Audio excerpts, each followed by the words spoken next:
Kile byonna gye musinzira okubeera nga ate mugoberera Fad Prology muli nyogera okubeera nga ate mbabuuzaako of course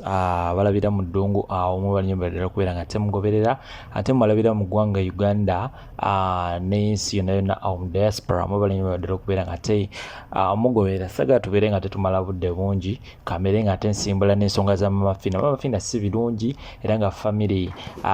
ye yali baawe omwami Major General Kiggundu eyakubwa amasasi biranze ogenda kubeera nga ate omanya biranze bityabuze obuvudde ku ki byonna mbikuleetedde mu katambi kano of course nyogera kubeera nga ate kujjukiza make sure you subscribe notification bell giteekeko liking sharingirako abalala information eno n'oluvannyuma tubeere nga tetukomawo n'amawulire mangi nnyo mba nkugiddeko Mama Fina yana obutambi obulala bungi nnyo of course mu maaso awo temuvaawo. Abaana bana bampuliriza, assalamu alaikum warahmatullahi wabarakatuh. Amanya n'eddoboozi nze Mujahid Muhammad Kiggundu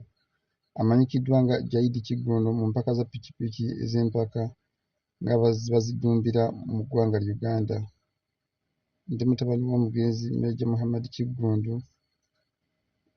yawasa Mama Fina amanyikiddwa nga Sylvia Namutebi.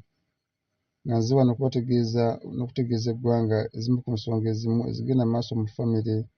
n'okubasigira ekifaananyi ekiriwo wakati wa famire y'omugenzi n'omukyala Sylvia Namutebi amanyikiddwa nga Mama Fina.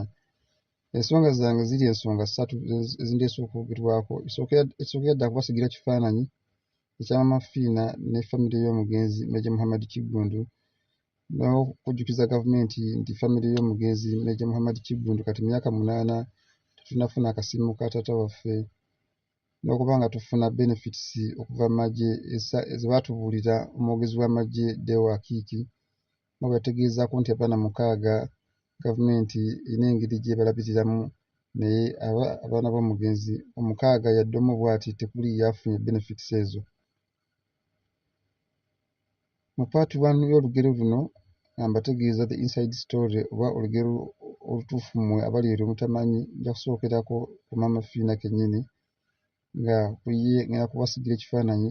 kyali eri famire y'omugenzi n'okwogera ku ssente ezajja zaaweebwa n'ebimu ku by'obugagga by'omugenzi Major Muhammad Kiggundu. Kinzija okusookerako ddala nti famire oba omugenzi yalina ebimu ku by'obugagga byeyalina mwalimu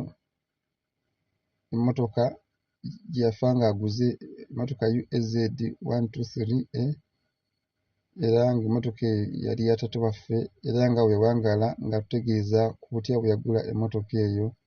n'ebirala ebigikwatako era n'aba nga yakwata ne kkaadi y'emmotoka eyo n'agitereka mu bintu bye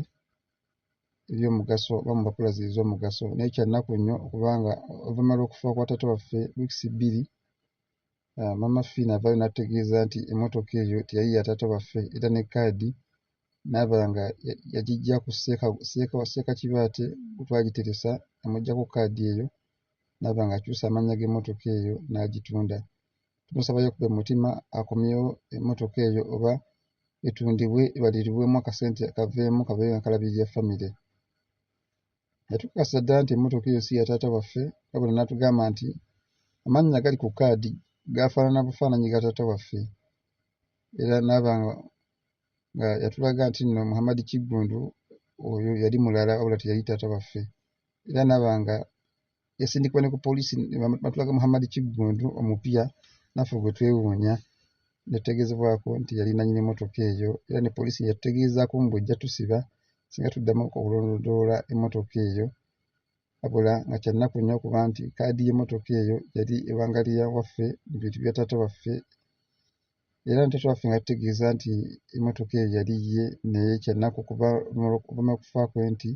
twategeezebwako nti emmotoka eyo teyali ye n'akatono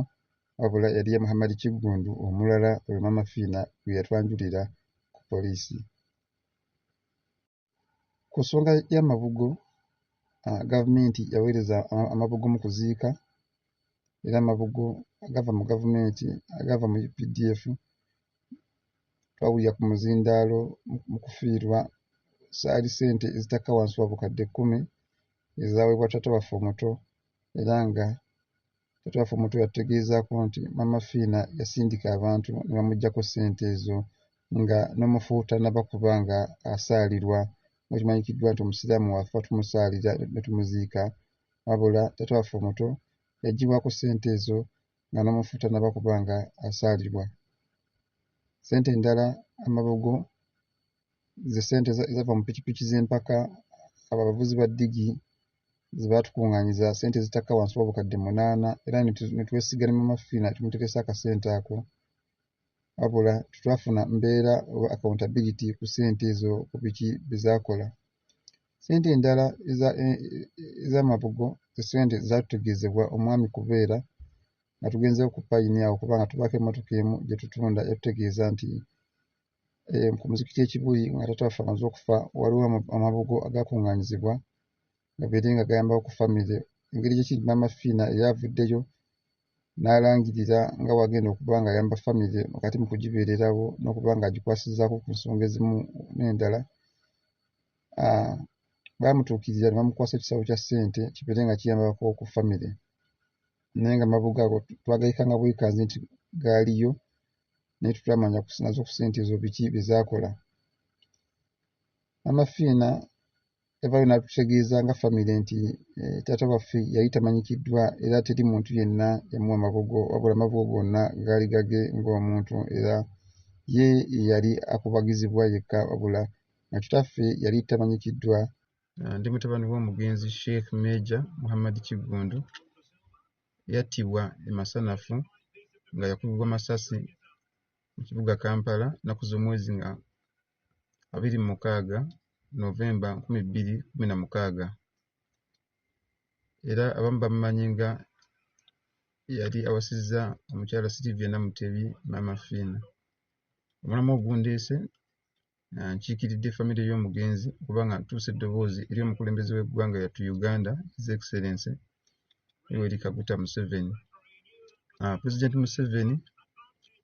nvuddeyo ng'omulinzi omukulu wa famire y'omugenzi naye nga nkutegeeza ku nsonga zino nga bwe kiri nti mazima ddala ggwe Commander in Chief w'eggye ly'eggwanga lyattu Uganda era Uganda People's Defence Forces n'olwokuba nti taata waffe Major Muhammad Kiggundu yali era ali wansi w'eggye eryo era nga yali ali ku ddaala lya Major mu kaseera mwe yattibwa. Ensonga endeese nti famire y'omugenzi kati giwulidde ddala emyaka 8 giwulidde ddala emyaka 8 nga twategeezebwako omwogezi w'amagye Afande Deo Akiiki nti twali tulina okuba nga tufuna benefits eri abaana 6 naye abaana 6 ffe yadde omu bw'ati tannafuba nga afuna benefits ezo era n'okutuusa kati tetulina kumanya nsonga lwaki embeera eyo ekyali mu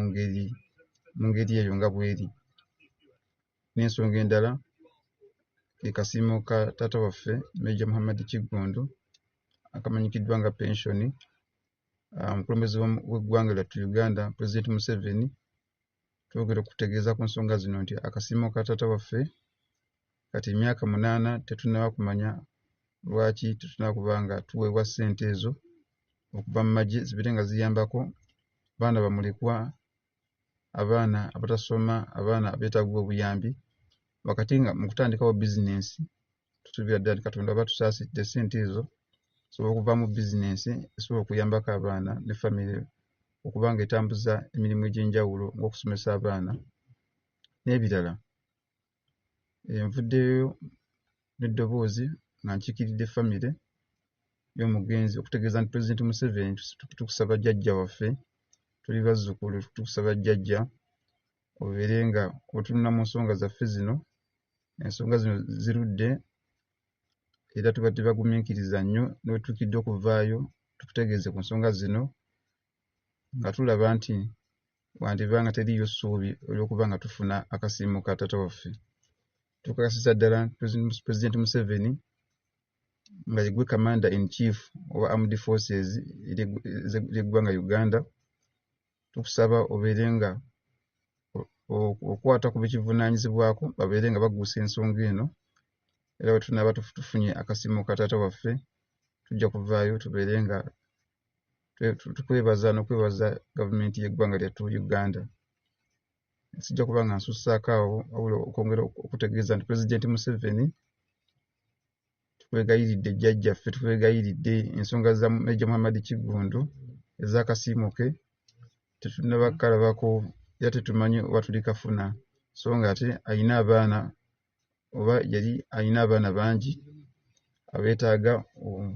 okuba nga akasente ako kaba nga kafunikiddwa kasobola okuvaamu bizinensi.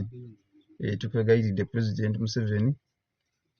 ng'akasiimo ako bwe kajja tujja kuba tweyanzizza obubaka bwonna bw'owadde famire n'eba nga esobola okutandikawo bizinensi esobola okuba nga eyambako mu nteekateeka y'okulabirira abaana bamulekwa n'okuba nga famire eyimirizaawo ebintu eby'enjawulo.